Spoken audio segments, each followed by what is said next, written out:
most quietly back to his seat.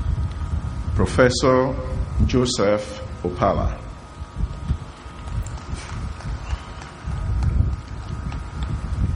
In recognition of his pioneering role in documenting the historical link between the Gula people in the United States of America and Sierra Leone, and his outstanding contribution to preserving Bones Island.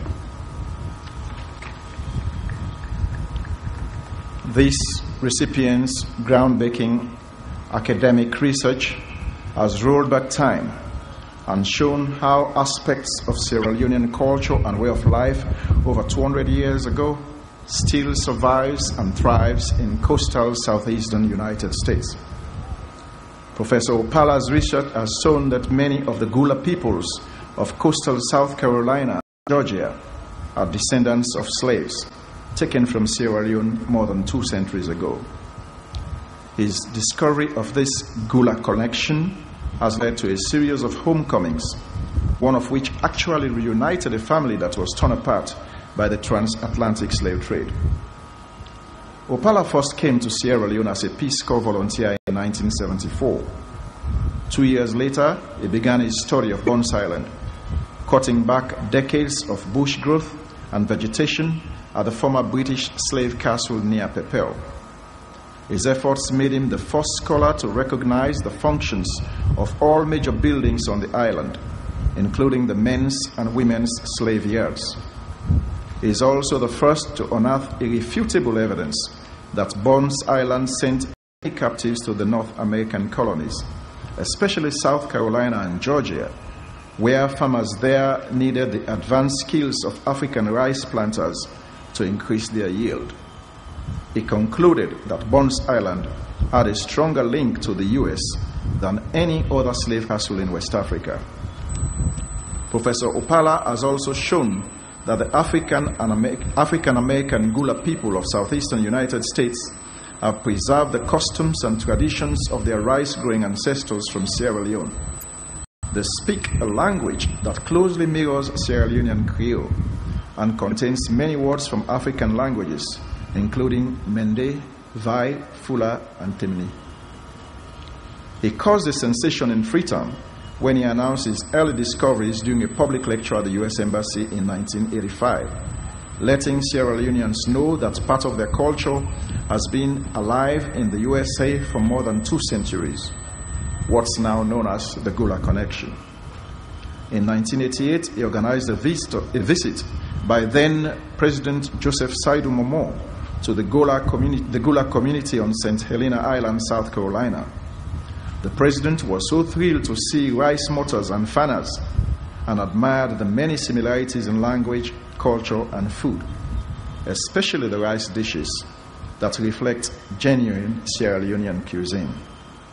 In 2010, Professor Opala announced that the Bones Island Coalition US, the organization he leads in the USA, has secured a pledge of several $1 million from wealthy donors to stabilize the ruins at Bones Island.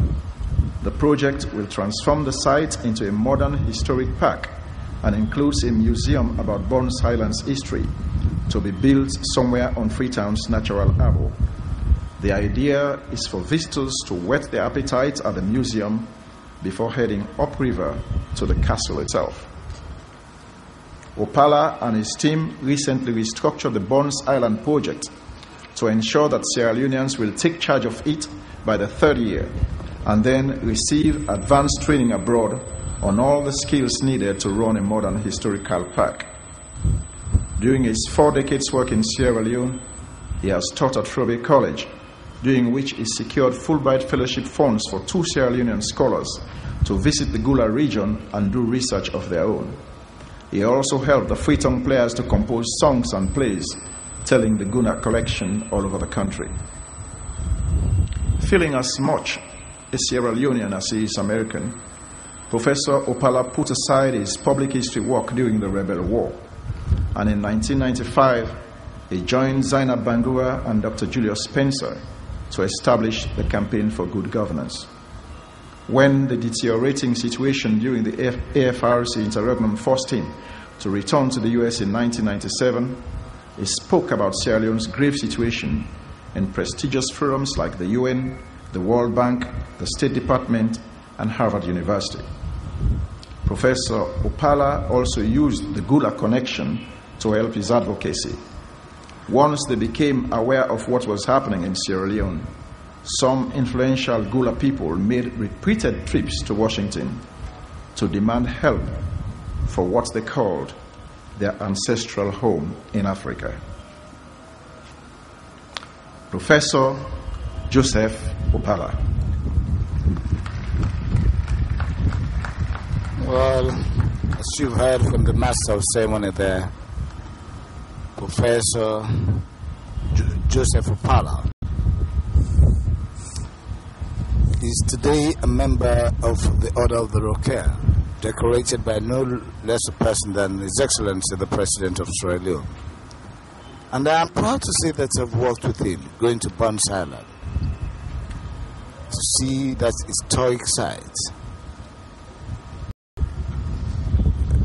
And he has worked in Sierra Leone for over 40 years, an American by nationality, but speaks fluent Creole.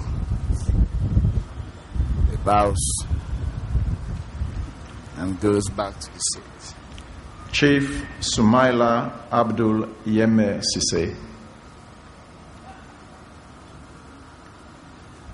in recognition of his